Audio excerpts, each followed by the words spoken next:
It's strange how success can turn familiar faces into strangers, and I found that out the hard way. Just 3 years ago, I was scraping by, working endless hours for a salary that barely covered my bills, while dreaming up my own tech startup. I had wrestled with self-doubt. My wife Lily's family often reminded me of my shortcomings in the most subtle, backhanded ways. During family gatherings, I could always count on Grandma Marge to chuckle lightly and say, "Oh, sweetie, maybe when you grow up you'll find a real job." Or there was my brother-in-law Dave, who would mention my entrepreneurial dreams with an eye roll, citing the statistics of failed startups over a whiskey glass that glinted like a mocking star. They thought they were being jovial, but the undercurrent of disdain was unmistakable, and though I always laughed it off, deep down, it hurt. After countless late-night brainstorming sessions, those sleepless nights turned into something tangible. I launched my company and, against all odds, it began to flourish. I found my stride, hiring talented individuals, attracting investors, and suddenly, the landscape of my life had transformed overnight.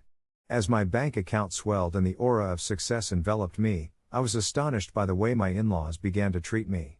It felt as if their earlier skepticism had turned into sudden affection, their calls more frequent, their invitations more insistent.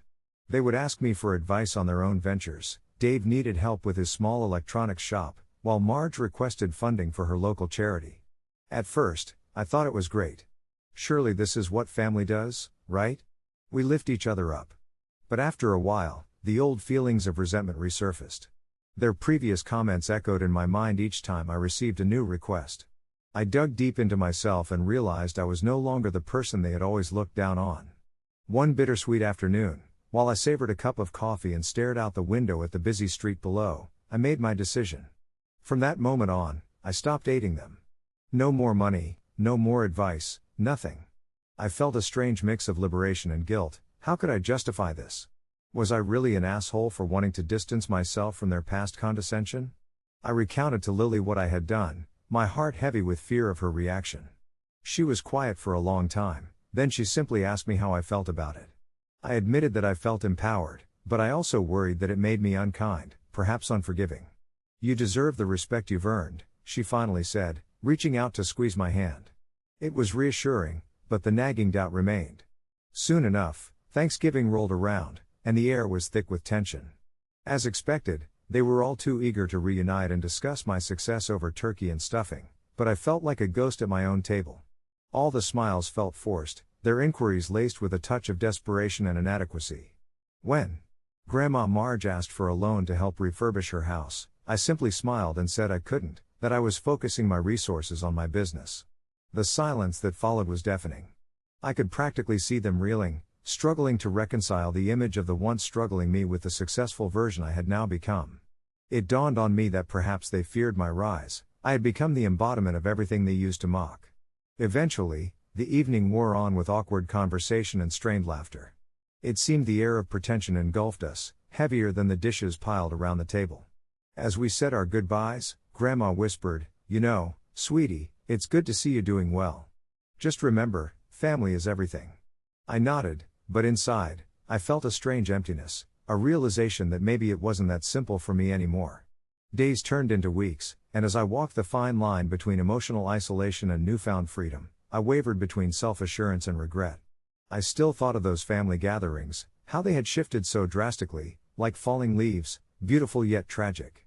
A few months later, after a long day of work, I received a message from Dave, revealing the struggles he faced with his shop. In a moment of weakness, I contemplated extending my hand again but then recalled those biting words from the past. Choosing to stay true to my convictions brought a sense of solace and resoluteness. So, I crafted a balanced response, offering a single piece of advice. Stay determined. You have it in you to succeed. It was an echo, a reassurance of what I had once been.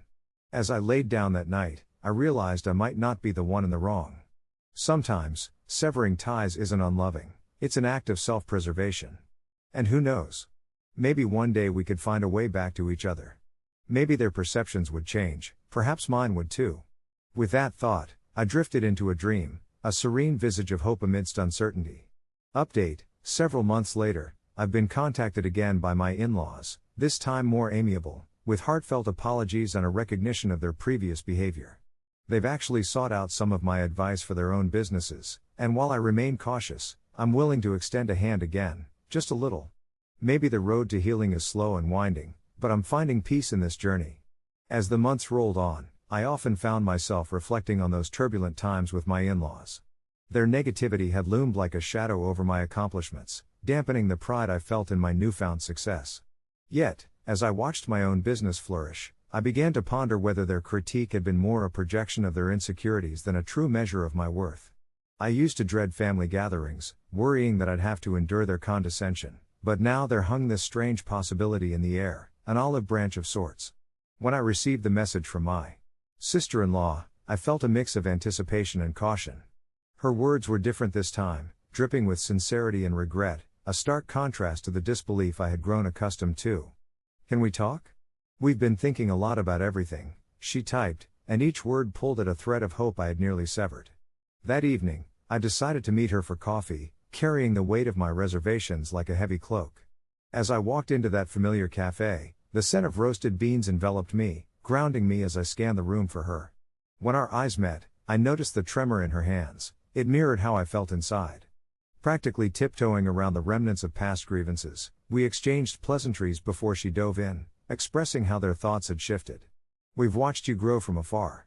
It wasn't fair to judge you the way we did, and I realize now how deeply I misrepresented you," she confessed, sincerity shining in her eyes, and for the first time, I felt a flicker of empathy surface for her struggles.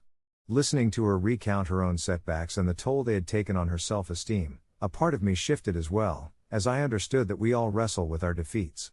I shared my experience, too, describing the pressure of climbing the ladder of success alone, a journey filled with both exhilaration and loneliness. As we spoke, the barrier between us began to dissolve, but the lingering distrust still lingered like an uninvited guest.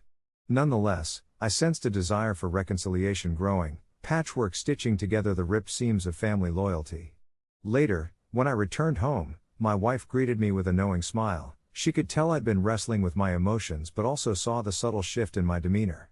I felt lighter, as though carrying this burden for so long had only bound me, and I wasn't convinced the past could ever truly be forgotten, but perhaps it could be transformed into something new.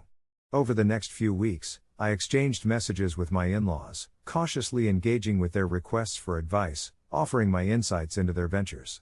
They were eager to learn, humbled in ways only harsh reality can teach, and I found myself reveling in the irony that I, once the scorned, now played the role of mentor. As I watched them embrace their new roles, peacefulness enveloped me. Within the cracks of our past, budding companionship sought to emerge. But with every message and every encounter, I kept my heart grounded, vigilant against letting history repeat itself.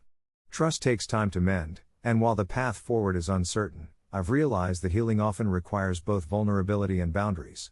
I might have stepped into this journey tentatively, but each small interaction now feels like a step toward a brighter future. Am I the asshole for having almost severed ties? Perhaps. But sometimes, in the space where hurt and healing collide, understanding can create a bridge, one where I've started to rebuild, one cautious step at a time. As the days turned into weeks, I found myself in a peculiar state of reflection, teetering on a tightrope stretched between the past and the potential future. Each email from my in-laws pierced the silence of my routine, a mixture of trepidation and curiosity spiraling through me. I would sit at my desk, the golden afternoon light spilling through the window, casting patterns on the floor, and I would stare at their names on the screen as if they were foreign inscriptions from a long-gone civilization. It wasn't that I wanted to forget their past behavior, how they had scoffed at my ambitions and belittled my modest beginnings in favor of grounded expectations, but there was something persistently hopeful about their current tone. Their messages dripped with sincerity, laced with admissions of previous harshness, and I wondered if they, too, felt the weight of that pivotal moment when my little tech business surged into a thriving venture. It became evident that they weren't just reaching out with empty niceties, they were grappling with their own narratives, reconciling their feelings, and wondering if the family they had once deemed beneath them could now be considered a source of guidance. In one of those exchanged emails, they proposed a casual lunch, a neutral ground, a safe space for both sides to express and explore without the stifling attachment of unresolved tension. I found myself conflicted, tapping my fingers against the polished wood of my desk, picturing the cafe where we might meet, a quaint little spot with soft jazz playing in the background, birds chirping outside, and the smell of freshly brewed coffee wafting through the air. What if I walked in, and the very sight of them ignited a whirlwind of my old hurt? Or what if, in the midst of pleasantries, I found a surprising twist of warmth amidst our shared history. Ultimately, I decided to agree to the lunch. Perhaps it was the willingness to embrace both the potential for pain and healing that propelled me forward. As the date approached, I crafted a mental script, a blend of caution and openness, how I might articulate my feelings but blend them with understanding. The moment I stepped into that cafe, my heart raced with each breath, a symphony of uncertainty built within me. I saw them there, my in-laws, sitting at a sun-drenched table, visibly different from the sharp-edged figures of my memory. Their smiles were soft, framed by an unfamiliar tenderness that made it hard to reconcile with the past.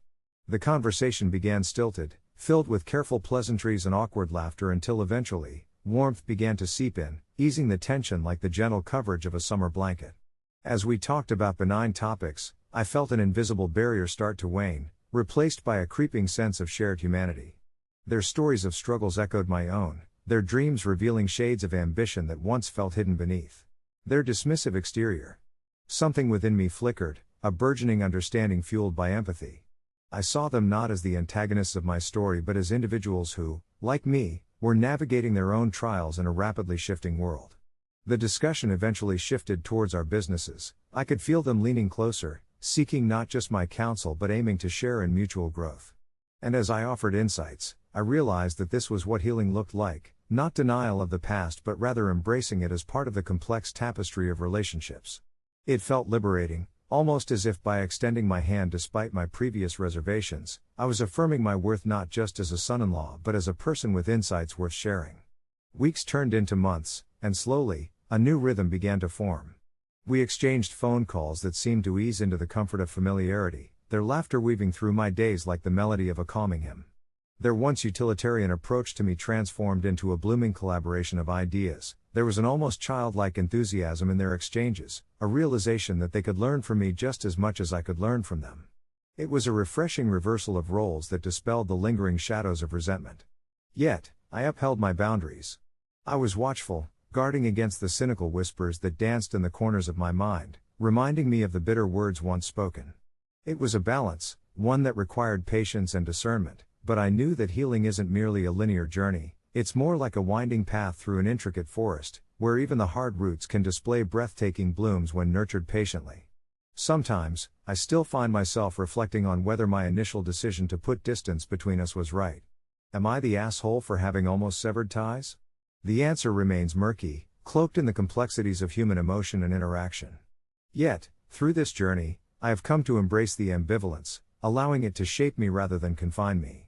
I realize that forgiveness is not an erase button but rather an ongoing negotiation of ourselves with those we share history with. And so, where once I felt fragmented, haunted by the past, I now sit in a quieter place, knowing that bridges can be rebuilt if we are willing to put in the effort, and that sometimes, it's in our grappling with hurt that we stumble upon unexpected beauty. Perhaps it's true, sometimes, the road doesn't lead back to where we began, but rather forward, towards something entirely new.